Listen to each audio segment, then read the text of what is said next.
Este es un experimento mental. Digamos que en algún momento en un futuro cercano irás a toda velocidad por la carretera en tu automóvil robótico y estarás acorralado por todos lados por otros autos. De repente, un objeto grande y pesado cae del camión ante ti. Tu auto no puede parar a tiempo para evitar el choque, por eso debes tomar una decisión.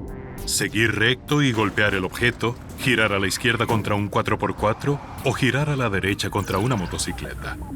Debe priorizar tu seguridad y golpear la motocicleta, minimizar el peligro para los demás y no desviarse, incluso si eso significa golpear el objeto grande y sacrificar tu vida, u optar por el término medio y golpear la camioneta, que es muy segura para los pasajeros. Entonces, ¿qué debe hacer el coche autónomo? Si condujéramos el automóvil en modo manual, de cualquier forma que quisiéramos reaccionar se entendería como solo eso, una reacción, no una decisión deliberada. Sería un movimiento de pánico instintivo sin premeditación o malicia. Pero si un programador tuviera que asignar al auto a hacer un movimiento, dadas las condiciones que pueden presentarse en el futuro, bueno, eso se parece más a homicidio premeditado. Para ser justos, se prevé que los coches autónomos reduzcan los accidentes de tránsito y las muertes por la eliminación del error humano en la conducción. Además, puede haber muchos beneficios adicionales: congestión vial aliviada, disminución de emisiones nocivas y reducción al mínimo del tiempo de conducción. Pero los accidentes pueden suceder y sucederán, y cuando sucedan, los resultados pueden determinarse con meses o años de antelación por programadores o diseñadores de políticas, y tendrán que tomar decisiones difíciles. Es tentador ofrecer principios generales de decisión como minimizar el daño, pero eso lleva fácilmente a decisiones moralmente cuestionables.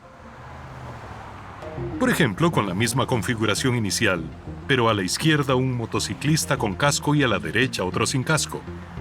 ¿Con quién debería chocar el automóvil robótico? Si dices el motociclista con casco por ser más probable que sobreviva, ¿no penalizas al motociclista responsable?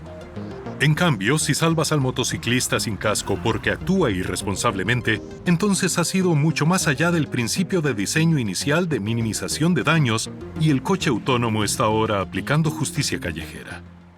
Las consideraciones éticas se complican más aquí. En ambos escenarios, el diseño subyacente funciona como un algoritmo de selección de clases. En otras palabras, favorece o discrimina sistemáticamente en contra de chocarse con un determinado tipo de objeto. Y los dueños de los vehículos diana sufrirán las consecuencias negativas de este algoritmo por causas ajenas a ellos. Nuestras nuevas tecnologías abren muchos otros dilemas éticos novedosos. Por ejemplo, si tuvieras que elegir entre un auto que siempre quiera salvar tantas vidas como fuera posible en un accidente o uno que te salvara a ti a toda costa, ¿cuál comprarías? ¿Qué sucede si los autos empiezan a analizar y considerar a los pasajeros de los autos y los detalles de sus vidas? ¿Podría pasar que una decisión al azar siga siendo mejor que una predeterminada diseñada para minimizar el daño? ¿Y quién debería tomar estas decisiones? ¿Los programadores? ¿Las empresas? ¿Los gobiernos? La realidad no reproduce nuestros experimentos mentales, pero ese no es el punto. Están diseñados para aislar y someter a presión a nuestra ética, igual que los experimentos científicos lo hacen al probar el mundo físico. Detectar este giro en un moral nos ayudará a maniobrar en el camino desconocido de la ética de la tecnología y nos permitirá adentrarnos con confianza y conciencia en nuestro nuevo y valiente futuro. Sigue aprendiendo con estos videos y no olvides suscribirte. No pierdas nunca la oportunidad de aprender algo nuevo.